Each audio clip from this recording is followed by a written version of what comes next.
dawn, December 17th, 1944. The Ardennes is white with frost and quiet enough to hear boots creak. Through the mist beyond Krinkelt Rocherath, German infantry forms in shadows between the trees. Then the stillness breaks. From a low American line, rifles erupt, fast, even, relentless. Not the slow clap of bolts, not a single machine gun. Dozens of semi-automatic rifles, each one breathing 8 shots as fast as a man can press and reset. Hot brass arcs into the snow. Clips lock home with practiced hands. The front of the German assault hesitates, then flattens, searching for a single muzzle to suppress. There isn't one.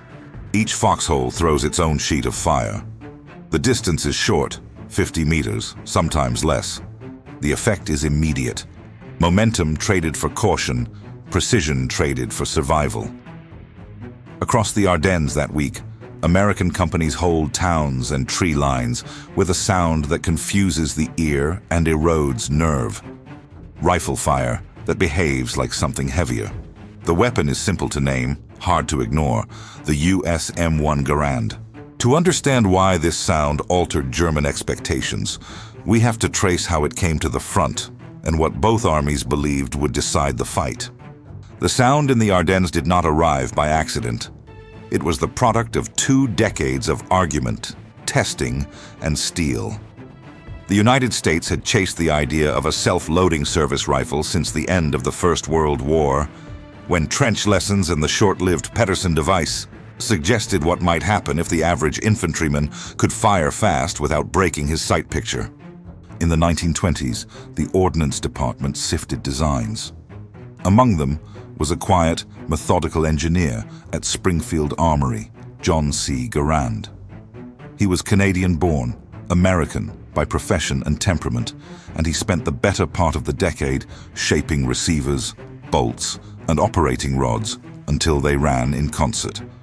Early prototypes favored a lighter, 276 caliber round, and by 1932, the Army's test boards were impressed. Then, the veto came. General Douglas MacArthur, as Chief of Staff, blocked a change of caliber. The Army had immense stocks of .30-06, factories tooled for it, and a logistics system built around it. The rifle would have to manage the recoil and pressure of a full-power cartridge. Garand adjusted. The rifle that emerged was gas-operated, with a rotating bolt and a long, curved operating rod that translated gas impulse into clean motion. The sights were an aperture rear and a squared front post. Robust, repeatable, familiar to American marksmen who had grown up on peep sights at state ranges. It carried 8 rounds in an en-bloc clip that dropped free when empty. No detachable box to lose, no magazine lips to bend. The receiver was milled from a solid block of steel. The stock was walnut, thick through the wrist, designed to survive bayonet drills and bad weather. In 1936, the U.S. Army officially adopted the rifle as the M1. Production began at Springfield Armory in Massachusetts, slow at first, then steadier. Early rifles used a gas trap at the muzzle to siphon propellant. It worked on the range, but proved sensitive to fouling and manufacturing tolerances. Ordnance officers insisted on improvement. By 1940, Springfield re-engineered the system to a drilled gas port farther back on the barrel. Older rifles were rebuilt. New operating rods were forged and heat-treated to survive the stress. Rear sight locking bars went from a fragile flush nut to a sturdier handset clamp so that settings stayed through recoil and rain. The rifle that would go to war was, by then, a mature machine. America's industrial base made the promise real. Winchester.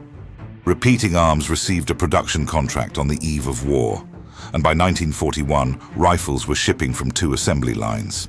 Gauges, jigs, and go-no-go standards multiplied. Forgings met broaches and grinders on schedules measured to the minute. Ordnance inspectors stamped cartouches into stocks and proof marks into barrels. As mobilization accelerated after the Selective Service Act of September 1940 and the shock of Pearl Harbor in December 1941, the Army's plan was simple. Put a semi-automatic rifle into the hands of every rifleman. By VJ Day, roughly 4 million M1s had been built by Springfield and Winchester, a scale unmatched by any other semi-automatic service rifle of the war. Doctrine moved with the steel. American infantry manuals before the war emphasized fire and movement. Gain fire superiority, then maneuver to a flank and close. The M1 did not change the steps, it changed the tempo. A rifleman could fire, correct, and fire again without the mechanical pause of a bolt throw. Squads built around one Browning automatic rifle now had 10 or more men who could sustain accurate, aimed fire on their own. The rifle squad in 1942-44, a dozen men, one bar, a squad leader and assistant, grenadiers and riflemen, could put an uncommon number of bullets into a hedge, a window, or a tree line in the first seconds of contact. American training leaned into it. Recruits learned to shoot on pop-up silhouettes and on the known distance range with the peep sight set for 200 and 300. They practiced immediate action drills that assumed each man could deliver 2, 3, 4 shots in a breath. The idea was not spray, but rhythm. Fast, aimed semi-automatic fire that pinned the enemy long enough for someone else to move. Across the Atlantic, most armies still marched with bolts. The German infantrymen carried the Carabiner 98K, a superbly accurate 5-round repeater with a turned-down bolt and open sights. British infantry used the Lee Enfield No. 4 with a 10-round magazine and a famously smooth bolt throw, fast in experienced hands. Soviet troops hauled Mosin Nagants by the million. All were deadly in trained fingers. But only the United States intended, from the outset, to issue a self-loader to the average rifleman at scale. The Germans, who put tactical weight on machine guns, had tried semi-automatics in the G41M and G41W in 1941-42. But those rifles were complex and finicky. A better design, the G43, would arrive later in the war in limited numbers. In the meantime, the German squad was doctrinally built around its light machine gun, first the MG34, then the MG42, with riflemen serving the gun, feeding it and protecting it. This contrast mattered. American companies trained to start fights with a wall of individual rifle fire, stitched together by the bar and mortar sections. German units trained to begin with the sustained beat of a machine gun, with bolts and grenades supporting. Each system had logic. Each assumed the other side would present a shape worth targeting, a single dominant source of fire, or a thin line of riflemen. Where those assumptions collided, surprise followed. By mid-1942, M1s were in the hands of new divisions assembling across the United States, then staging in Britain and North Africa. Crates labeled U.S. Rifle, Cal Va 30, M1 were stacked in depots from Benicia to Oran. Armorers learned to gauge gas cylinders and stake sights. Ammunition plants ran day and night to feed belts and clips with M2 ball. The rifle was no longer a program. It was the texture of a company street, the weight on a man's shoulder, the sound of training grounds from Camp Wheeler to Fort Benning. The test would come against real opponents, under real weather, in terrain that punished any theory not backed by practice. When American infantry met the Wehrmacht in North Africa in late 1942, reports began to cross desks on both sides about what happened when semi-automatic rifles filled a line. North Africa, November 1942. American units came ashore under Operation Torch with new kit and little combat experience. The first shots were against Vichy French defenders in Morocco and Algeria. The real test against the Wehrmacht followed in Tunisia within weeks. There, in dust and chill, U.S. rifle companies learned the hard lessons of movement under fire, and German officers took their first sustained measure of American small arms. Early contacts were not triumphs. At Sidi Bou Zid in February 1943, and in the passes leading to Kasserine, American formations were turned and scattered by experienced German and Italian units. No rifle, however advanced, could fix weak reconnaissance, poor coordination, and untested leadership. Yet inside those hard days was a signal. German patrols reported that American infantry lines replied to probing fire with an immediate, heavy volume from many points at once. Prisoners taken from U.S. companies were commonly found with semi-automatic rifles. After Kasserine, as the U.S. Army regrouped and retrained, that signature became more pronounced. At El Guetar in March, the 1st Infantry Division held defensive lines against armored thrusts and night infiltration. Artillery, mines, and anti-tank guns did the decisive work against panzers. The riflemen did what riflemen must: crawl, listen, and fire on shadow and sound. Here, the M1's rhythm mattered. When shapes appeared at 60 meters, the volume in the first 2 seconds was unforgiving. 2, 3, 4 shots from a single foxhole before a man on the other side could chamber his second. Patrol leaders noted that suppression no longer depended on a single automatic weapon. A skirmish line could create its own storm. The Tunisian campaign ended in May 1943. The U.S. Army had taken losses, reorganized staffs, and hardened its small units. It had also learned to trust the habits the M1 rewarded: snap shooting, quick corrections, and a relentless immediate response to contact. Captured German notes and interrogations from that spring and summer often mentioned American readiness with automatic rifles, a shorthand that bundled the M1 with bars in the German mind. The precise phrasing varied by report, but the impression was consistent. The American line crackled when touched. Sicily came next. Operation Husky opened on 10 July 1943, with opposed landings at Gela and elsewhere along the southern coast. The Hermann Göring Division and elements of the 15th Panzer Grenadier Division counterattacked. On the beachhead and in the orchards behind it, U.S. rifle companies fought at ranges that suited aperture sights and quick recovery. Naval gunfire and artillery turned back major thrusts. Within the folds of ground, squads fought their own battles. In towns like Troina, stone walls and alleys compressed ranges further. A rifleman with an M1 could fire a fast pair into a doorway, adjust, and fire again before the man across the street worked his bolt. German accounts from Sicily and later in Italy remarked on the difficulty of locating a single source of decisive American fire at the squad level. Every foxhole seemed to join in immediately. Italy stretched the test. From Salerno in September 1943 through the winter line at the Liri Valley, San Pietro and Cassino, the terrain became steep, wet, and punishing.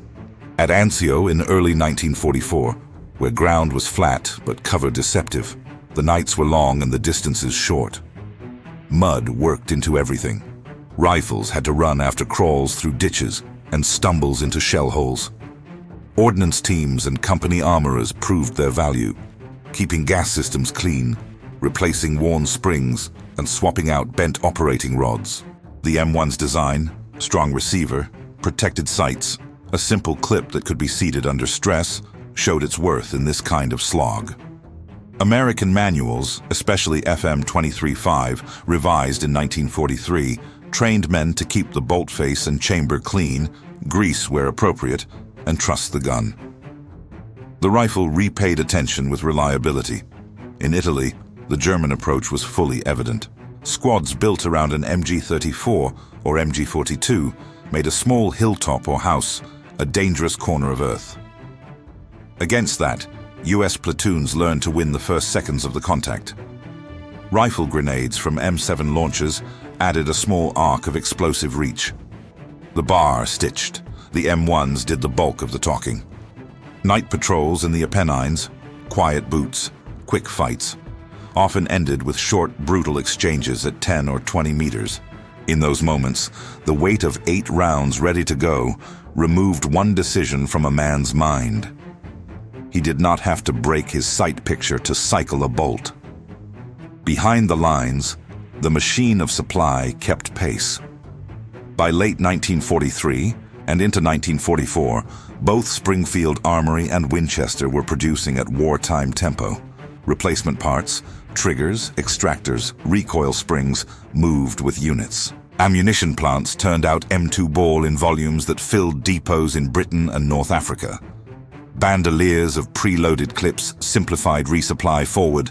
A runner could hand a man exactly what his rifle needed without counting loose rounds. Training pipelines in the United States and in British camps emphasized rapid engagement of fleeting targets. Pop-up ranges taught the cadence the M1 made possible. In some divisions, instructors began to teach the seeds of what would later be called marching fire. Close withstanding, moving fire to suppress defenders in the last stretch. As 1944 turned, the focus moved to France. Divisions staging in southern England cleaned rifles in canvas tents and shot in the rain on chalky downland ranges. Engineers practiced breaching obstacles. Infantry platoons rehearsed small unit attacks through hedgerows built of sandbags and brush. The M1 was standard in every formation headed for Normandy. Its clips filled cartridge belts and musette bags. Its slung weight became part of the gait of thousands of men waiting for the channel to calm. The bocage would test every assumption. Normandy's hedgerows were walls of earth and roots. Sight lines were as short as the lanes between them, and reaction time was measured in heartbeats. In that maze, the character of American rifle fire would matter in the first second and in the 10th. To see how that played out at the level of the man, the squad, and the enemy who tried to read them, we need to turn to the angles that defined the fight. Cold steel, oiled walnut, 9.5 pounds balanced between palm and shoulder. The aperture sight frames a strip of hedgerow or a broken window, a circle that steadies the eye. A thumb presses an 8-round clip into the receiver. The spring takes it. The hand slides, the operating rod goes forward with a firm shove. The rifle sits ready, not loud yet, but coiled. The first shot is a sharp crack. The recoil is a push rather than a slap, spread by weight and stock geometry. The sight picture dips and comes back. The second shot is there before the brain has finished cataloging the first. The trigger is firm, consistent, repeatable. The pad of the finger learns it. In training, men call it cadence. In a ditch off a French lane, it is just action without thought. A GI lives by muscle memory. Bandoliers of preloaded clips ride the chest and hip. Fingers find one by feel. The clip seats even in numb hands. A practiced reload costs a couple of seconds, not the full breath a bolt throw needs. The peep sight is forgiving of light and speed. At 50 or 100 yards, a man can hold his wobble within that ring and let the rifle do the rest. There is a noise people remember. The metallic note of an empty clip. It exists. It is part of the rhythm, not the whole of it. In a squad line with multiple rifles working, the sound disappears into the larger storm. What remains for the rifleman is confidence. He does not count past 8. He counts the space in front of him closing. The rifle gives him control of that space for a moment, and moments are what fights are made of. American doctrine asked a simple question at first sight of the enemy. Who owns the next 10 seconds? The M1 helped answer. Fire superiority was no longer the lonely duty of one automatic rifle. It became a shared reflex. At the crack of the first round, a squad could produce a sheet of aimed fire from many points. A trained bolt gunner could deliver 15-20 accurate shots a minute. A trained M1 rifleman could double that tempo without losing his sight picture. The difference showed in the first seconds, when decisions stick. Contact drills assumed speed. The point element takes fire. The base of fire snaps into position. Bar, grenadier, 2 riflemen, and the rest begin to bound. With semi-automatic rifles, that base forms faster, bites harder, and sustains longer. Windows darken.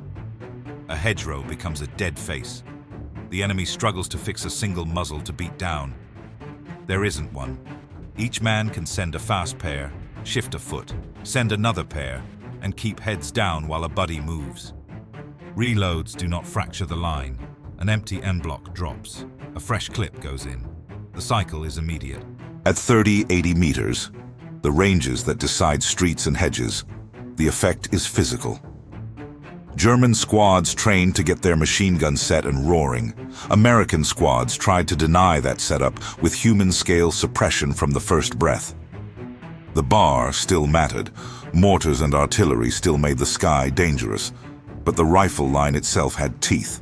In ambushes, in short, sudden fights at the corner of a field or a garden wall, 8-round bursts of aimed semi-auto fire often decided whose nerve broke first. Leaders wrote their plans around what their riflemen could actually do. Before the war, manuals preached fire and movement. In 1943-44, company and platoon commanders refined that into habits suited to hedgerows, villages, and woods. The rifle squad, 12 men with one bar, was managed in teams. One team built a base with the automatic rifle, a grenadier, and 2 or 3 M1s. The other team maneuvered with rifles and grenades to bite off a flank or a doorway. The M1 made both teams dangerous at once. In the bocage, junior leaders learned to win the first 3 seconds. A contact drill became a set of practiced commands and unspoken timings. Down, base, bound. The M1's cadence made those words effective. A squad leader could trust that suppression would appear when he asked for it, not when one gun was finally emplaced. When it was time to close, some units used what they called marching fire.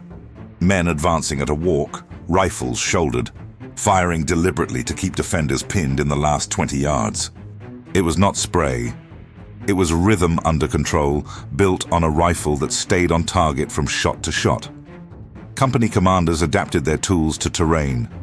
Rifle grenades on M7 launchers gave squads a pocket mortar to crack a corner.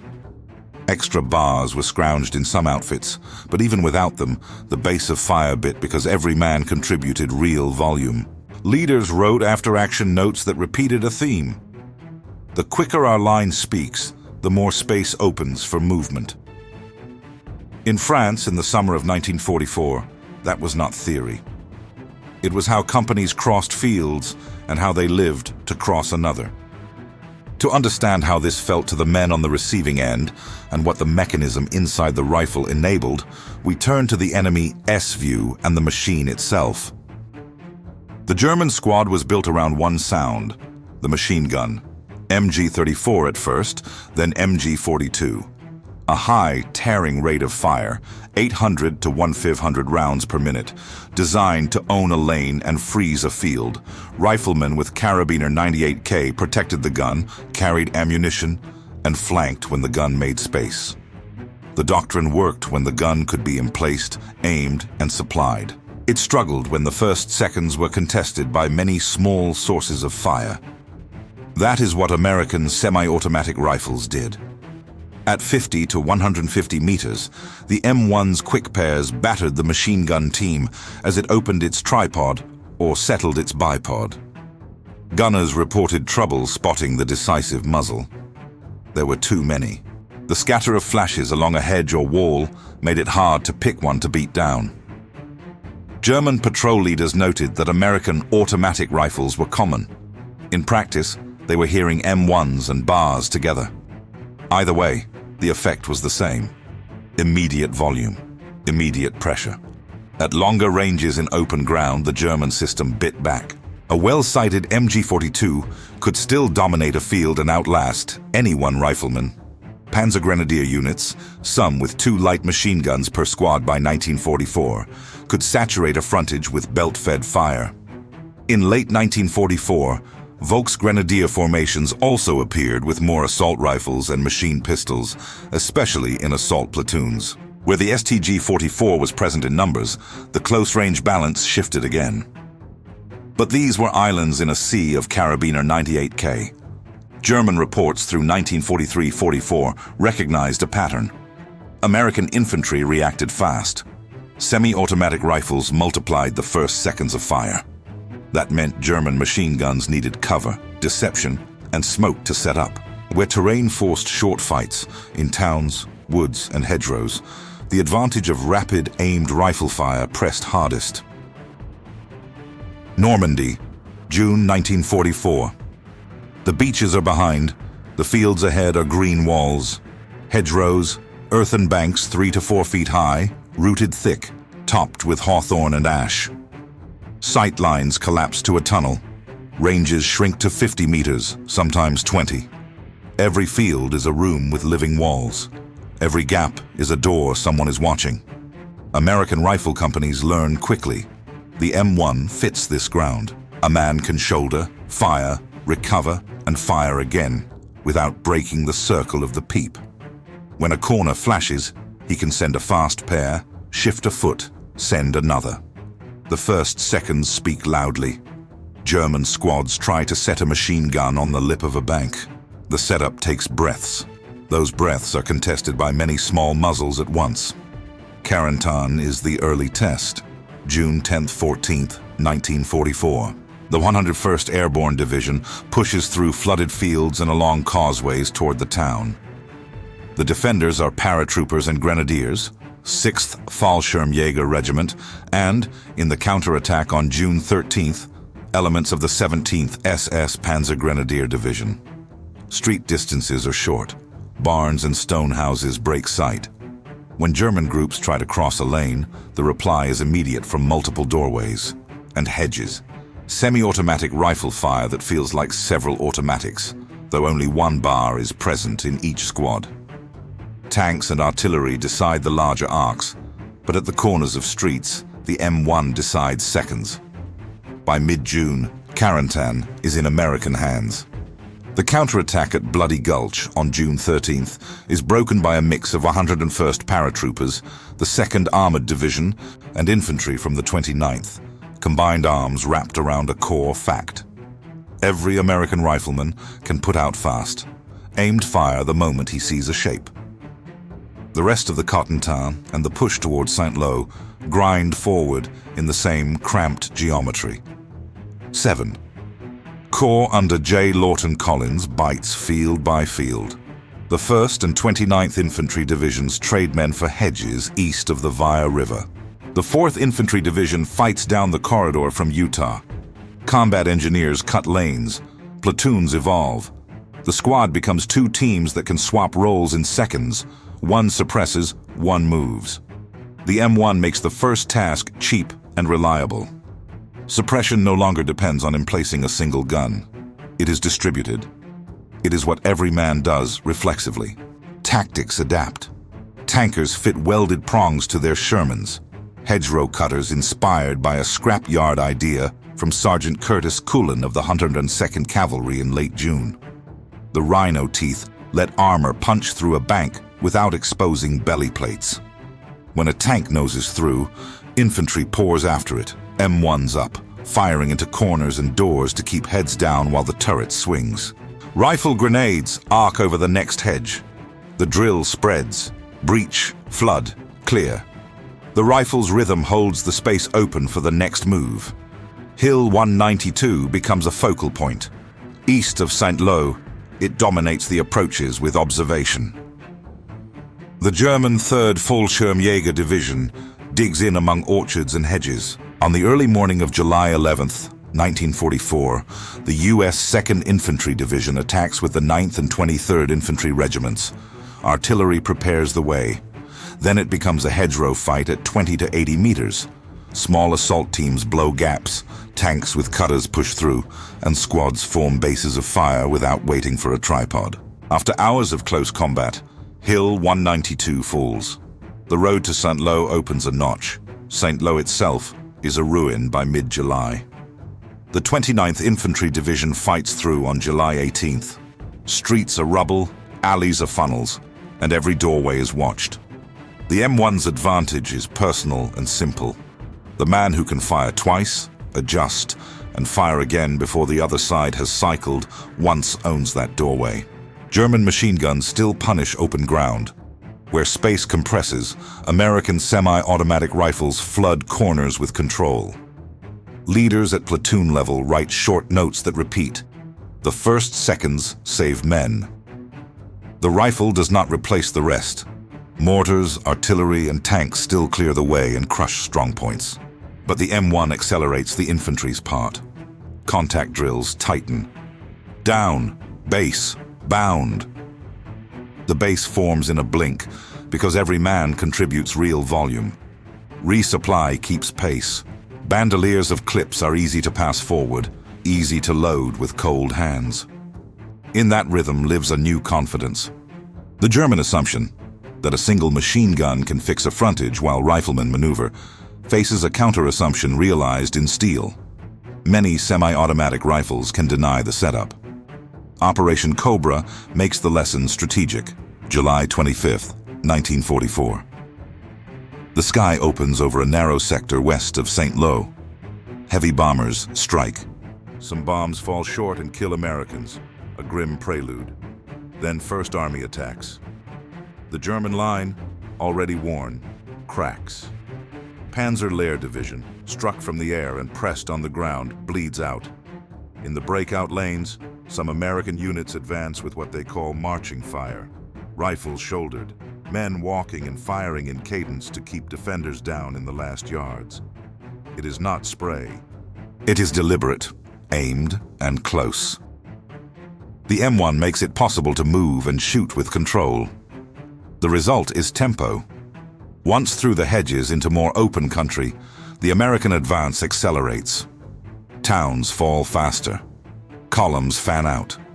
The weapon in a single man's hands has not won the campaign, but it has shaped countless small victories that make the larger movement possible. German after-action notes from July admit fatigue, shock, and the difficulty of organizing machine gun fires under immediate distributed rifle pressure. They adapt when they can, coupling MG42s in pairs, bringing up more mortars, and counter-attacking at dusk. Yet the pattern holds. In the tight geometry of Normandy's fields, semi-automatic fire has tilted the first seconds of contact toward the Americans. That tilt becomes memory. It turns into muscle for the next fights, across France, into the Hürtgen forest, and finally into the winter hills of the Ardennes. There in snow and pine, German infantry will come again at short range, and the sound that meets them will be the same. Fast, even, relentless. The Ardennes offensive opens in the dark. RO 530, December 16, 1944. A long German barrage hammers a 70-mile front from Monschau to Echternach. Then, infantry moves, Volksgrenadiers and paratroopers in white smocks, slipping through woods and lanes under a low gray sky. In the north, the 6th Panzer Army drives at the Losheim Gap, aiming to break through the American 99th and 2nd Infantry divisions and rush to the Meuse. The first close fights are felt, not seen. Outposts in the trees catch movement at 20 to 50 meters. Small teams of German assault troops, MP-40s, grenades, rifles, try to reach a hedge or a ditch and build a base for their machine gun. The American reply is immediate. Foxholes answer from many points at once. The sound is the same cadence carried from Normandy. Fast, even, relentless. Semi-automatic rifles claim the first seconds. Lanzerath shows the scale of a small stand. On December 16th, a U.S. intelligence and reconnaissance platoon from the 394th Infantry Regiment holds a ridge south of the village with M1s and a handful of automatic weapons. They face hundreds of German paratroopers over the course of the day. The ground is open in front of their trench line. Every attempt to form a rush is cut down by fast, aimed fire that does not pause for bolts. The platoon is eventually overrun near dusk, but the hours they buy throw off an entire regiment's timetable. Along the northern shoulder, that pattern repeats. Small American positions inflict big delays at short range, and the larger German plan begins to slip. December 17th and 19, the fight concentrates in the twin villages of Krinkelt and Rocherath. Snow in the fields. Stone houses along narrow streets. The 99th Infantry Division's regiments, 393rd, 394th, 395th, fall back through the villages and link with elements of the 2nd Infantry Division. The German attackers include the 12th SS Panzer Division and the 277th Volksgrenadier Division, pushing to pry open the road to Elsenborn Ridge.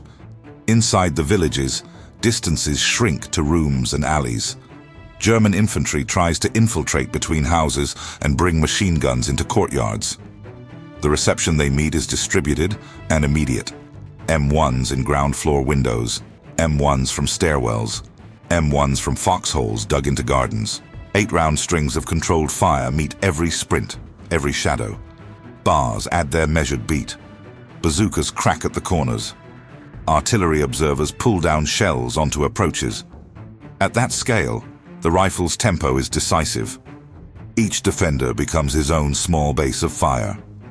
German accounts later describe the shock of stepping into lanes watched by many automatics at once, a shorthand born of hearing semi-automatic rifles interlace. In those hours, the M1's habits matter. Reloads are seconds. Sight pictures return fast. A doorway flares and goes dark under a controlled pair. Another flare, another pair.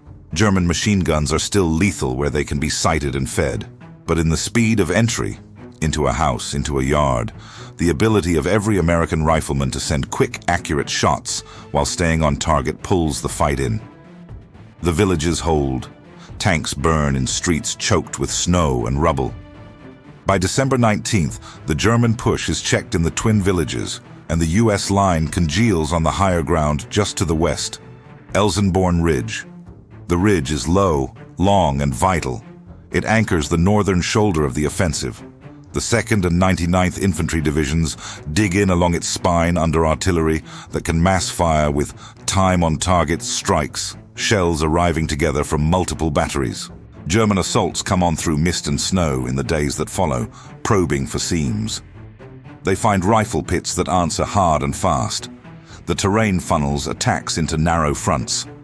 At 60 or 80 meters, semi-automatic fire from dozens of pits bites before a machine gun can settle. The ridge never falls. The failure to break it denies the 6th Panzer Army the northern road network and pushes armored thrusts south into tighter ground. To the southeast, the town of St. Vith holds late into the month under a mixed force anchored by the 7th Armored Division. There, too, whenever contact closes, American rifle lines buy minutes with concentrated semi-automatic fire, minutes that allow withdrawals to the next wood line and keep the corridor from collapsing. The cumulative effect is time.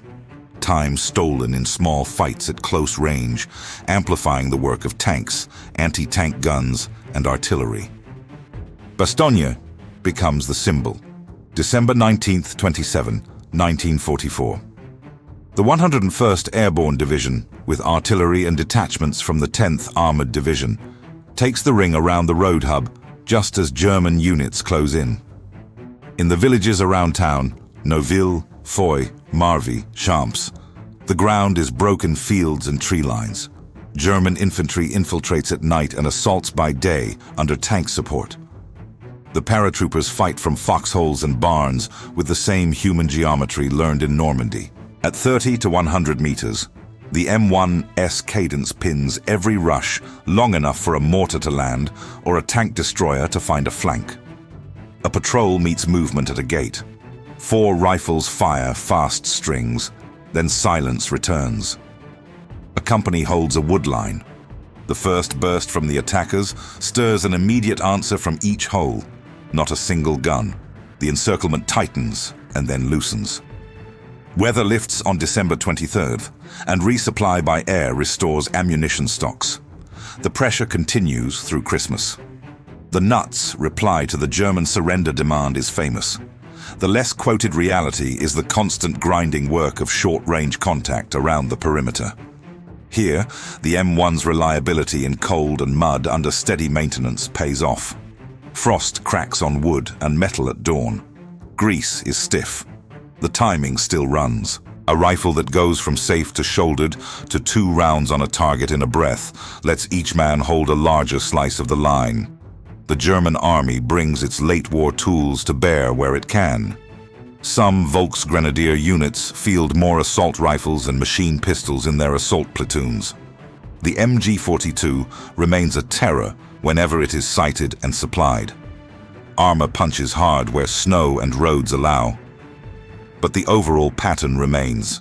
The first seconds at contact at the ranges forced by winter woods and villages are owned more often by a line of Americans with semi-automatic rifles who do not pause between shots to run bolts.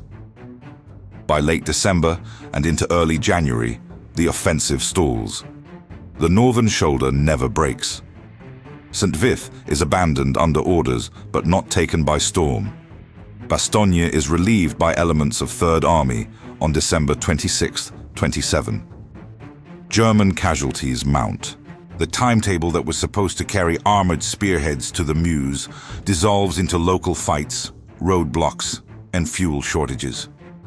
In post-battle interrogations and reports, German officers describe American infantry as being equipped with self-loading rifles and quick to reply with strong fire at first contact. That observation had been made in North Africa and Italy. In the Ardennes, it is stamped into winter. The turning point is not a single volley. It is the accumulation of 1,000 short fights where seconds mattered. Semi-automatic fire, spread across every foxhole, stole those seconds again and again. When the snow settles, the offensive has failed. What follows is a reckoning of numbers, adaptations, and what both armies drew from the winter's lesson. The reckoning begins in snow and ends in spring.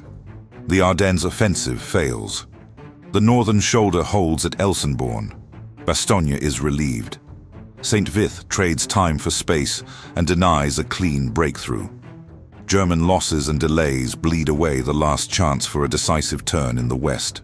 Casualties are heavy on both sides, roughly 75,000 American and between 80,000 and 100,000 German killed, wounded, or missing in the Bulge, numbers that tell of artillery, armor, weather, and the human cost of short-range fights where seconds mattered. From January 1945 on, the front resets to Allied momentum. The US Army pushes through the Schnee-Eifel, clears the northern Alsace after Operation Nordwind flickers and dies, and turns to the Rhineland. The same local geometry persists: villages, woods, and factory towns at 30 to 150 meters. There, the American rifle line keeps its signature. The first seconds of contact are still claimed by many small muzzles acting at once. It does not win battles on its own. It shortens the distance between contact and control. In the Saar and Palatinate, across the Roer and Kyle, that shortening shows up in how often platoons build a base of fire without waiting for a single gun to arrive. In Cologne, Remagen, and the towns along the Ruhr's edge, stairwells and intersections echo with the same cadence that started in hedgerows and winter woods. Fast, even relentless. German adaptation is real and late. The G43K43 self-loading rifle appears in greater numbers through 1944-45. By war's end, several 100,000 have been produced. Many serve well, especially with the ZF-4 scope in designated marksman roles. But they never displace the Carabiner 98K at scale. Production strain, material shortcuts, and training gaps limit their impact. The Sturmgewehr 44, the first successful general-issue assault rifle, reaches frontline units in 1944 with its intermediate 7.92 33mm cartridge. It is potent within the same short ranges that define the late war in the West. Yet only several 100,000 are fielded, unevenly distributed, and often concentrated in assault platoons. Meanwhile, every American rifle squad, line, airborne, armored, already carries semi-automatic firepower as its baseline. The imbalance is structural. Inside US units, small refinements continue. Leaders who live the hedgerows and the Bulge shape their squads accordingly. Some divisions scrounge or authorize a second bar per squad to thicken the base of fire. Rifle grenades stay close at hand for corners and upper floors. Marching fire remains a tool, deliberate, aimed shots while closing the last yards, to be used by judgment, not as a cure-all, because ammunition is precious and exposure is real. The M1's rhythm underwrites each of these choices. It lets a sergeant trust that suppression is not a hope, but a habit. On good days, that habit saves minutes. On bad days, it saves lives. Logistics carries the weight of that habit. Semi-automatic rifles consume more rounds per fight than bolts. The ETO supply system absorbs the surge with truck columns, forward ammunition dumps, and, when weather allows, air resupply. Bandoliers of preloaded clips make the last mile simple. A runner can hand a man exactly what his rifle eats. Maintenance stays humble and relentless. Company armorers replace springs, tighten gas cylinders, and keep sight drums true. The rifle repays care with reliability in mud, rain, and cold. That compact loop, supply, upkeep, confidence, keeps the line's rhythm steady from the Ardennes through the Rhine. By March, the crossings begin. The Ludendorff Bridge at Remagen falls into American hands on March 7, 1945. Bridgeheads bloom into lodgements. The Ruhr is encircled. The last towns fight back in cellars and courtyards. Here too, the M1 is not alone. Tanks, tank destroyers, engineers, and artillery write the larger sentence. But the punctuation at each door and each corner comes from a rifle that can fire twice, adjust, and fire again before a bolt is worked. German after-action reports and prisoner interrogations collected by U.S. intelligence through 1944 to 45 continue to note American infantry equipped with self-loading rifles and delivering strong fire in the first seconds of contact. Observations that match what both armies have lived since Tunisia. The strategic outcome is not a mystery. Germany surrenders in May 1945. The Wehrmacht's late-war small arms modernization, G43s, STG-44s, was ingenious but piecemeal, unable to rewrite the balance of numbers, training time, ammunition, and mobility. The U.S. Army's decision, made in peace and paid for in steel, to arm every rifleman with a semi-automatic paid dividends in thousands of local fights. General George S. Patton, who watched that fact day after day, put it in a line that would be quoted for decades. The M1 Garand was the greatest battle implement ever devised. The war ends. The memory of what a line of semi-automatic rifles can do does not. What follows is influence on doctrine, on design, on what nations choose to place in a soldier's hands when the next war comes. Influence begins with memory. Men who crossed hedgerows and winter lanes carry forward a simple trust. When contact comes, every rifle should answer fast. That instinct shapes doctrine in the late 1940s. Field manuals refine immediate action drills. Platoon leaders teach base of fire teams that form in seconds, not minutes. The lesson is not romance, it is repetition. The rifle is the constant thread. Production numbers tell a second story. By VJ Day, roughly 4 million M1 rifles had been built. In the 1950s, fresh contracts at Harrington and Richardson and International Harvester add post-war production. By the end of manufacture in 1957, total output exceeds 5.4 million. The rifle moves outward through the military assistance program. Allies in Europe and Asia receive crates of oiled walnut and Parkerized steel.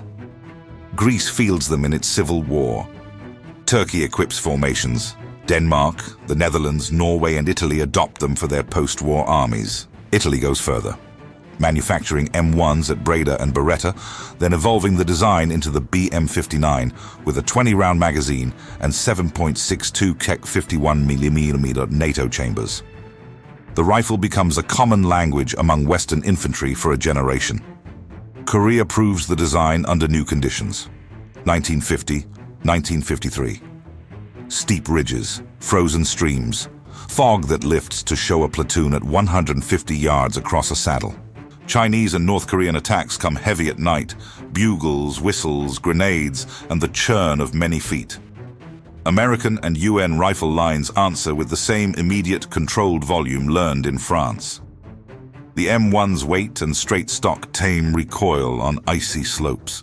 The aperture sight frames silhouettes against snow. When human wave assaults hit a company's front, the first seconds are decided by machine guns and mortars and by dozens of semi-automatic rifles that do not pause to work a bolt.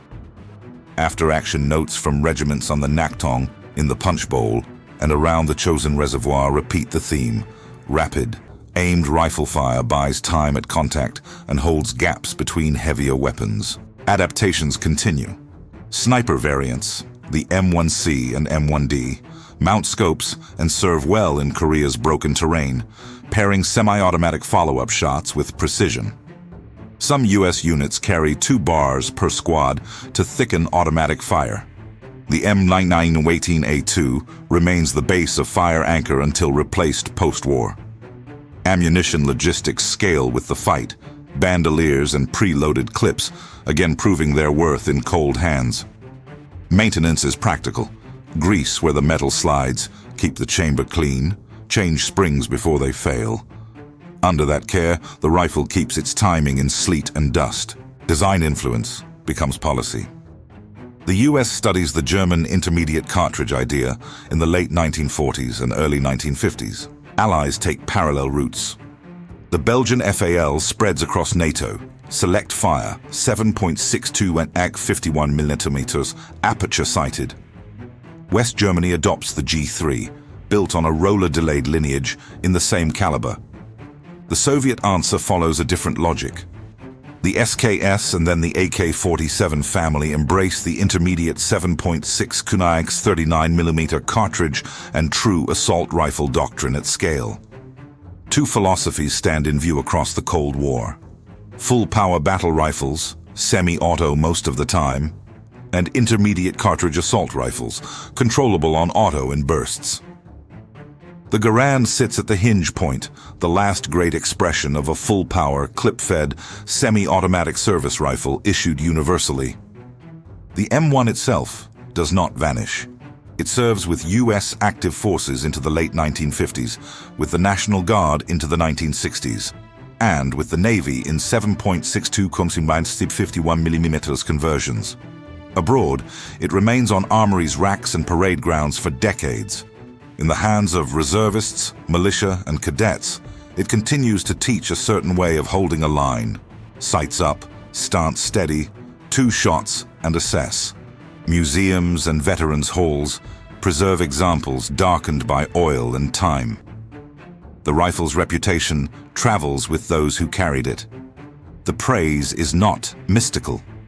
It is practical, about reliability, balance, and the confidence it lent when the air ahead filled with shapes. There are cautions in the legacy. Semi-automatic fire at scale demands a supply system that rarely fails. It asks for training that rejects waste and prizes cadence. Where those supports falter, the advantage thins. Where they hold, the effect multiplies. That was true in Tunisia, in Normandy, in the Ardennes, and on the ridges of Korea. It remained true as armies moved to box magazines and then to intermediate cartridges and selective fire. Technology set possibilities. Institutions decided whether to make them real. By the time selective fire rifles with lighter cartridges became standard, the lesson the Garand wrote was already embedded. Give the average rifleman a weapon that lets him see, shoot, and correct without mechanical interruption, and the first seconds of contact start to belong to him. That truth explains why German infantry described American lines as strong at first touch, and why the sound of many semi-automatic rifles could feel like more than rifles. The rifle changed hands and calibers in the decades that followed.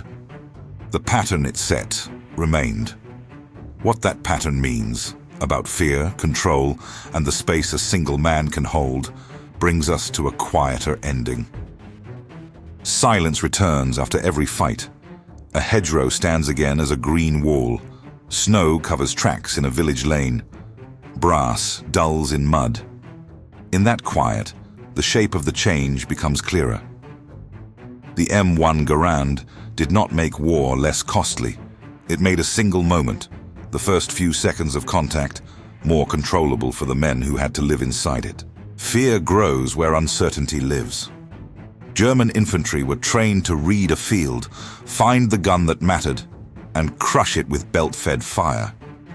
The American line, armed with semi-automatic rifles, scattered that center of gravity across dozens of muzzles. There was no single source to silence. Suppression became a problem of many small targets, each answering in an instant. That is what the sound carried, not mystery, but distribution. Technology is only a promise until institutions make it routine.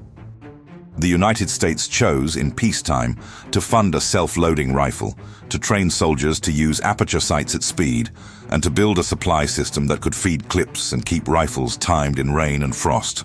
Doctrine fitted itself to that reality. Win the first seconds with aimed, immediate fire. Move while the other side is still deciding. On the ground, the effect felt human. A private with a steady stance and a clear ring in his rear sight could hold a doorway, a hedgerow gap, a slice of woods, with a confidence that multiplied when his squad did the same. None of this diminished the force of a well-sighted MG42, a mortar barrage, or a battery's time on target. Artillery still wrote most of the casualty lists. Armor still broke lines, but the rifle changed the connective tissue between those blows. It shortened the distance between being surprised and being in control. In North Africa, Sicily, Italy, Normandy, the Ardennes, and then in Korea, that shortening saved time. In war, time is life. The M1's legacy is not nostalgia for steel and walnut. It is a reminder that when a nation equips every rifleman to see, shoot, and correct without interruption, the character of the close fight bends. German soldiers learned to respect that bend the hard way. The fear they carried was not superstition. It was a recognition that the first seconds no longer belonged to them, and that across a lane or a field, there would be no pause to work a bolt.